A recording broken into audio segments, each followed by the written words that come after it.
is pure love. I know you're more afraid than කරනවා. හැබැයි අද මම ටිකක් වෙනස් විශේෂ වීඩියෝ එකක් කරන්න හිතුවා. මම ගිය සඳුදා දැම්ම වීඩියෝ එකක්. ඒක දැම්මේ වැසිකිලි ශෝධන කාරක ගැන.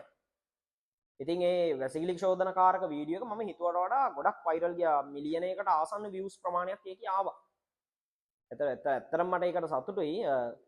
ඒ වීඩියෝ එක බලපු අයට මම මුලින්ම ස්තුති වෙනවා. ඒ වගේම කමෙන්ට් කරපු අයට ෂෙයා කරලා තිබ්බා ගොඩක්. ඒ හැමෝටම ස්තුතිවන්ත වෙනවා. හැබැයි එතනදී පොඩි ගැටලුකාරී තත්ත්ව ටිකක් ආවා. මේ එතන මං එක ආයතනයක නමක් එක බ්‍රෑන්ඩ් එකක නමක් ස්පෙෂල් කියනවා. හැබැයි ඇත්තටම මං මේ බ්‍රෑන්ඩ් එකේ නම ගත්තේ ලංකාවේ වැඩිපුරම පාවිච්චි කරන ශෝධනකාරක අතර තියෙන බ්‍රෑන්ඩ් එකක් ඒක. ඒතර ශෝධනකාරක කියපු ගමන් අපේ හටන එන්නේ වචනේ. ඉතින් ඒ හින්දා තමයි මම අදාළ බ්‍රෑන්ඩ් නේම් එක පාවිච්චි කරේ. එහෙම නැත්නම් ඒ අදාළ ආයතන වලට හානියක් කරන්නවත් බ්‍රෑන්ඩ් නේම් එකට හානියක් කරන්නවත් නෙමෙයි. අපි සාමාන්‍යයෙන් හැබැයි මට මේ දෙයක් කියන්න ඕනේ මම උගන්වපු තියරි එක ඇතුලේ අඩුපාඩුවක් පෙන්වන්න බෑ.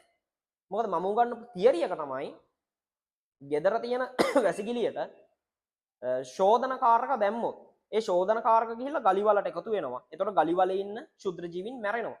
මොකද ওই ගලි වලේ ඉන්න ශුද්‍ර ජීවීන් තමයි මල පහ දි รา පත් කරන්නේ නැත්නම් මල පහ වියෝජනය කරන්නේ.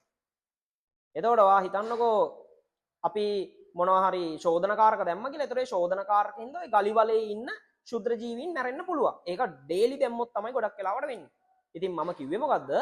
සති දෙක තුනකට පාරක් ශෝධනකාරක දාන්න. ඉතින් ඇත්තටම මම කනගාටු වෙනවා යම් ආයතනයක හිත රිදීමක් වුණා නම් යම් ආයතනයක බ්‍රෑන්ඩ් නේම් එකකට ගැටලුවක් වුණා නම් ඒ ගැන මම කනගාටු වෙනවා. අර ඒ මම කරපු වීඩියෝ එක ඇතුලේ හරය තමයි ශෝධනකාරක ඩේලි පාවිච්චි කරොත් ගලි වල ඇතුලේ ඉන්න ශුද්‍ර ජීවීන් මැරිලා ඒක දි รา පත් කරන්න කෙනෙක් නැති වෙනව නැත්නම් වියෝජනය කරන්න කෙනෙක් නැති වෙනවා. ඔයිට අමතරව තව චූටි ප්‍රශ්න ටිකක් ඇවිල්ලා තිබ්බා. මට සමහර අය බැනලා තිබ්බා. උඹ මොකක් හරි ආයතනයකින් සල්ලි අරන්ද මේක කරන්නේ ආයතනයක් ප්‍රොමෝට් කරන්න.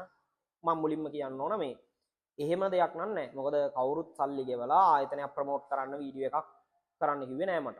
ඊළඟට දෙවෙනි එක සමහර අය බැනලා තිබ්බා. දැන් මම එතන මල පහ වෙනුවට නැත්නම් අසුචි වෙනුවට පාවිච්චි කරලා තිබ්බ කක්ක කියන වචනේ.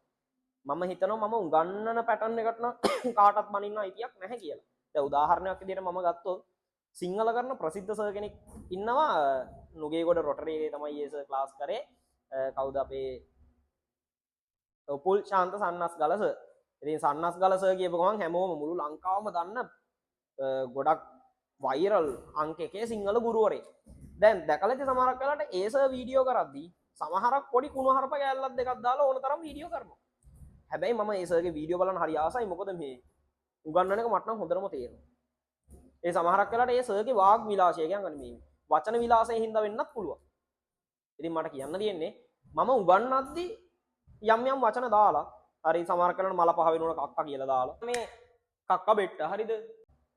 හරි වැසිකිළිය වෙනකොට ලැට් එක කියලා ඒ වගේ මම වචන පාවිච්චි කරනවා.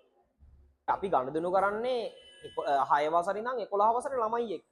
ඉතින් ඒ වගේ අයත් එක්ක ගනුදෙනු කරද්දී ඒගොල්ලන්ට වැඩේ බෝරින් වෙන්න. මේ සයන්ස් කියන විෂය, විද්‍යාව කියන විෂය බෝරින් වෙන්න බෑ.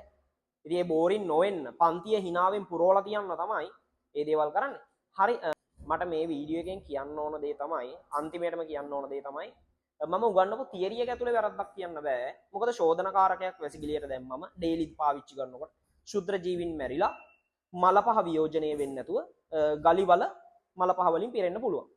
ඒක හරියේ තියරි එක හරි.